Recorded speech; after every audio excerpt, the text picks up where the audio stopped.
Hi friends, welcome back to Vani Vantillu. ఈరోజు మనం restaurant chicken masala curry ఎలా తయారు చేసుకోవాలో చూద్దాం. రెస్టారెంట్ రుచితో ఇంట్లోనే మనం చాలా ఈజీగా ఇలా తయారు చేసుకోవచ్చు. ఇది రోటీ, నాన్, పులావ్ దేనిలో తిన్నా కూడా చాలా బాగుంటుంది.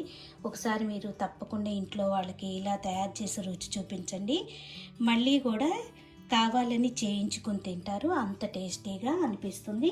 నా వీడియో చూడబోయే ముందు నా వీడియోస్ మీకు నచ్చినట్టయితే లైక్ చేయండి, షేర్ చేయండి, కామెంట్ చేయండి. మరిన్ని వీడియోల కోసం వని వంటిల్ని సబ్స్క్రైబ్ చేసుకోండి. ఒక బౌల్ తీసుకుని దానిలో ఈ 1/2 kg చికెన్ తీసుకోండి.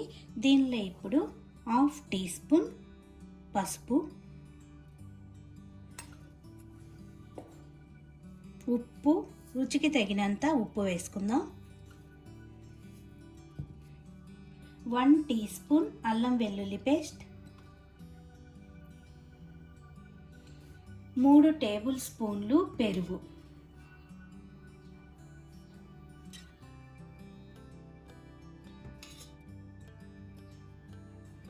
మొత్తం ఒకసారి ముక్కలకి పట్టించి మూత పెట్టి ఒక అరగంట పక్కన పెట్టుకోవాలి. ఒక చిన్న మిక్సీ జార్ తీసుకోండి. దానిలో 2 టమాటాలని ముక్కలు కోసి వేసుకోండి.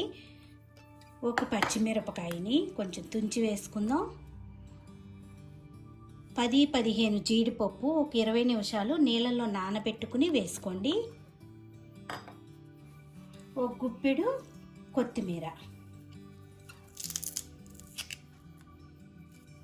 కాడలతో సహా వేసుకోవచ్చు. ఇట్లా కొత్తిమీర వేసి మెత్తని పేస్ట్ లాగా చేసుకోవాలి. ఇలా తయారు చేసుకున్న పేస్ట్ని పక్కన పెట్టుకోండి. ఇప్పుడు చేసుకుని బాండీ పెట్టుకోండి. దానిలో 4 టేబుల్ స్పూన్ల ఆయిల్ వేసుకుని ఆయిల్ వేడయ్యాక ఒక పెద్ద సైజు ఉల్లిపాయని ముక్కలుగా కోసి వేసుకోవాలి.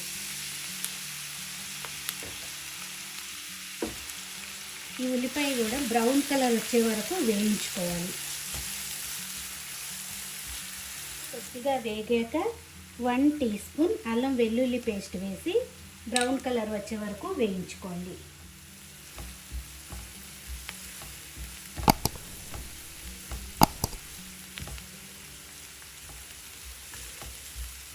వేగాక గ్రైండ్ చేసుకున్న పేస్ట్ వేసుకోవాలి.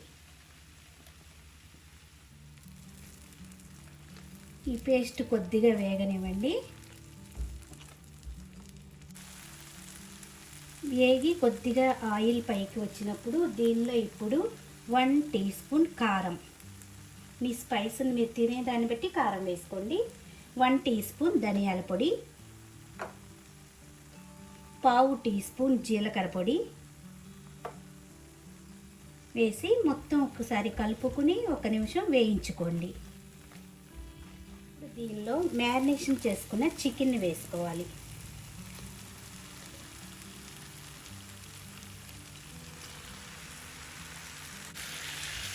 చికెన్ని ఈ మసాలాతో ఒక 2 నిమిషాలు వేయించుకోవాలి.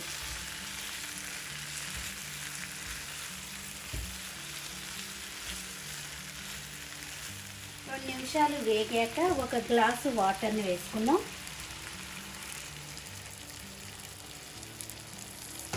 మూత పెట్టి ఒక 20 నిమిషాలు దీన్ని బాగా ఉడికించుకోవాలి.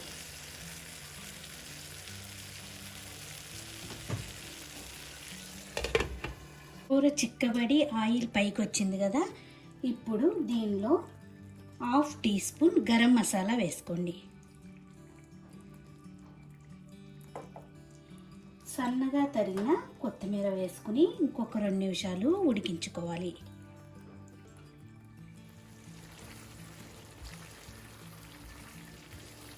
కూర రెడీ అయిపోయింది. ఇప్పుడు స్టవ్ ఆఫ్ చేసుకుని దీన్ని వేడివేడిగా సర్వ్ చేసుకోండి. చాలా బాగుంటుంది. రోటీలోకి, అన్నంలోకి, పులావ్లోకి దేనిలో తిన్నా కూడా చాలా బాగుంటుంది.